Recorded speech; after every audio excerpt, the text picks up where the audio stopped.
Good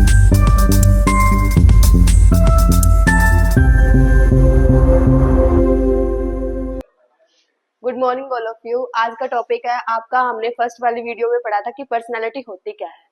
आज हम पढ़ेंगे कि हमने थ्योरी पढ़ी थी पर्सनालिटी की, जिसके साथ ये कंप्लीट हो जाएगा टॉपिक हमारा पर्सनालिटी। हमारी जो थ्योरी है पर्सनालिटी की वो किसने दी थी? सिगमंड फ्रॉइड ने दी थी।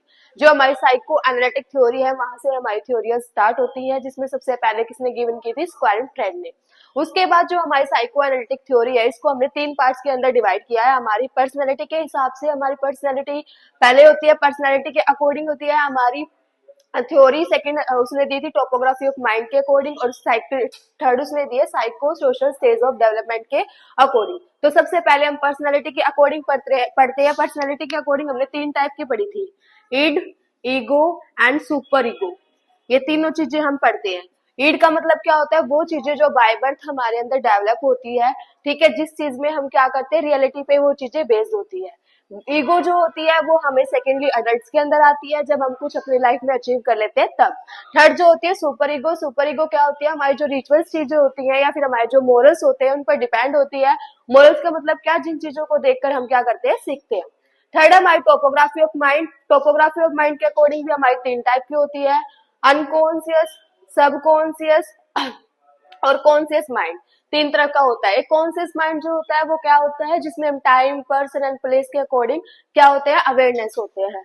सब कॉन्शियस माइंड वो होता है कि अवेयरनेस भी हो सकती है और ना ही भी हो सकती है। और अनकॉन्शियस माइंड वो होता है जिसके अंदर हम ना टाइम, पर्सन एंड प्लेस के हिसाब से उसके अंदर अवेयरनेस हमारे पास नहीं होती। उसके बाद है हमारे साइको सेक्सुअल स्टेज की थ्योरी, जिसको हमने 2 पार्ट्स के अंदर डिवाइड किया है। एक हमारी साइको सेक्सुअल थ्योरी है और एक हमारी साइको डेवलपमेंट थ्योरी है। साइको सेक्सुअल थ्योरी के अंदर हम 5 स्टेजेस के अंदर पढ़ते हैं। साइको सेक्सुअल का मतलब ये होता है कि हम अपनी सेक्सुअल डिजायर को, जब हम बर्थ होता है, बर्थ से लेकर डेथ तक जो हमारे सेक्सुअल डिजायर होते हैं उसको कैसे कंप्लीट करते हैं।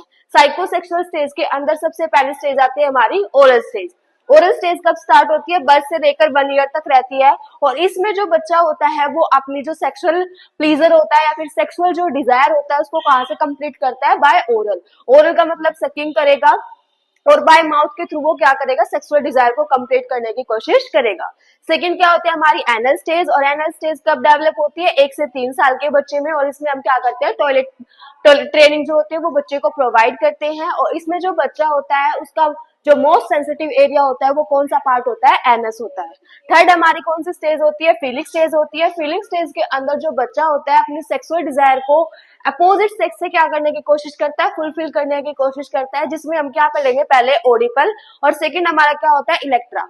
ओडिपस जो होती है वो क्या होता है? जब बॉय अपनी मदर की तरफ इंटरेक्ट हो जाता है। और हमारी जो इलेक्ट्रा होती है वो क्या होती है? गर्ल्स जब फादर की तरफ इंटरेक्ट होती है। उसके बाद हमारी लेटेंसी स्टेज। लेटेंसी स्टेज के अंदर क्या करता है? वो लर्निंग करता है। या फिर लेटेंसी स्टेज के अंदर उसका मोस्ट ऑफ जो क्लियर ध्यान रहता है वो कहां पर रहता है? लर्निंग के ऊपर रहता है। और लेटेंसी फेज में वो अपनी डिजायर को कहां पर कंप्लीट करने की कोशिश करता है? बाय लर्निंग या फिर बाय कंपटीशन वो चीजें उनको कंप्लीट करने की कोशिश करता है। अब हमारी जेनेटल स्टेज आती है। जेनेटल स्टेज के अंदर हमारे अडल्ट आते हैं। अडल्ट से लेकर जो हमारी अडल्टहुड तक की जितनी भी एज है, अर्ली अडल्टहुड, लेट अडल्टहुड, जितने भी अडल्टहुड है, हम उन सब में अपनी जो सेक्सुअल डिजायर है उसको बाय जेनेटल क्या करते हैं? फुलफिल करने की कोशिश करते हैं। तो हम सेक्सुअल डिजायर जो जेनिटल एरिया होती है वहां से कंप्लीट करते हैं बाय अडल्ट्स इन डेथ। उसके बाद है हमारी psycho development theory. Psycho development theory भी जहां से स्टार्ट होती है, डेवलपमेंट का मतलब है जैसे जैसे बॉडी डेवलप हो रही है वैसे वैसे हमारी चीजें, हमारे अंदर कुछ ना कुछ चीजें क्या होती है? डेवलप होती है। जैसे कि सबसे पहली स्टेज होती है इन्फेंसी। इन्फेंसी को कब बोला जाता है? बर्थ से लेकर 18 मंथ को हम क्या बोलते हैं? इन्फेंसी। और इसके अंदर बच्चे के अंदर क्या डेवलप होता है? Trust and mistrust. वो डिसाइड नहीं कर पाता कि मैं किसके ऊपर ट्रस्ट कर सकता हूँ, किसके ऊपर मिसट्रस्ट करता हूँ। ओनली वो अपनी जो मदर होती है उस पर ट्रस्ट करने की कोशिश करता है। और जो उसकी अदर्स रिलेटिव्स होती है उसमें क्या डेवलप होता है? मिसट्रस्ट, कि वो उसको हार्मफुल है। सेकंड क्या होती है? हमारी अर्ली चाइल्डहुड होता है। चाइल्डहुड का मतलब क्या है? 18 मंथ से लेकर वो 3 साल की एज तक होती है। और इसके अंदर वो क्या करता है? ऑटोनोमी और सेम और डाउट के अंदर रहता है कि वो क्या परफॉर्म कर रहा है, किसके पास जाना चाहिए, किसके पास नहीं जाना चाहिए, वो चीजें उसके अंदर डेवलप होती है। ठीक है, वो अपने अकॉर्डिंग क्या करता है? काम करने की कोशिश करता है। उसके बाद हमारी लेट चाइल्डहुड। लेट चाइल्डहुड जो होती है 3 से 6 ईयर की होती है। और 3 से 6 ईयर में क्या डेवलप होता है? इंटीमेटिव एंड द गिल्ट वो क्या करता है, अपनी एक्टिविटीज को खुद परफॉर्म करने की कोशिश करता है और अपने खुद की एक्टिविटीज को डिसाइड करता है। जो पेरेंट्स उसको बोल रहे होंगे वो उसको कभी फुलफिल नहीं करेगा।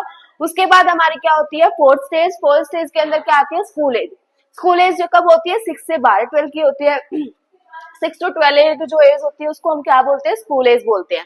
इसके अंदर डेवलप होता है हमारे अंदर इंडस्ट्रीज एंड द इंफिनिटी। इसका मतलब क्या होता है कि वो सेल्फ कॉन्फिडेंस लेके आता है कि उसको लाइफ में आगे क्या करना है। वो लर्निंग करने की कोशिश करता है, वो कंपटीशन में जाने की कोशिश करता है, वो लोगों को देखकर सीखता है।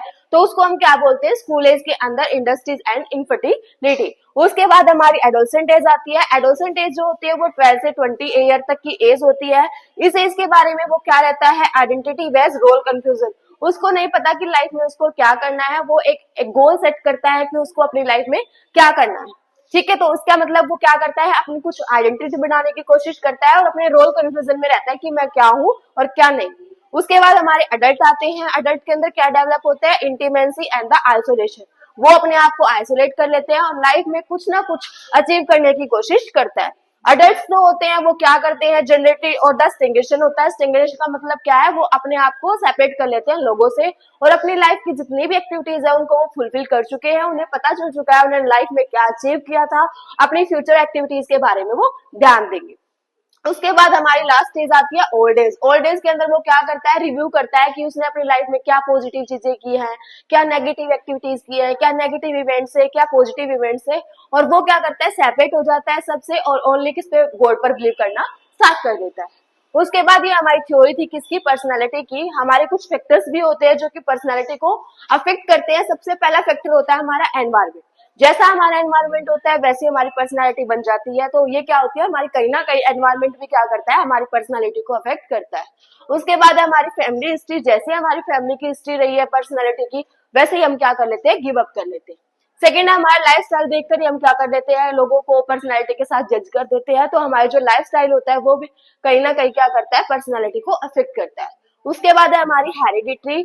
हेरिडिटरी का मतलब क्या होता है बाय बर्थ।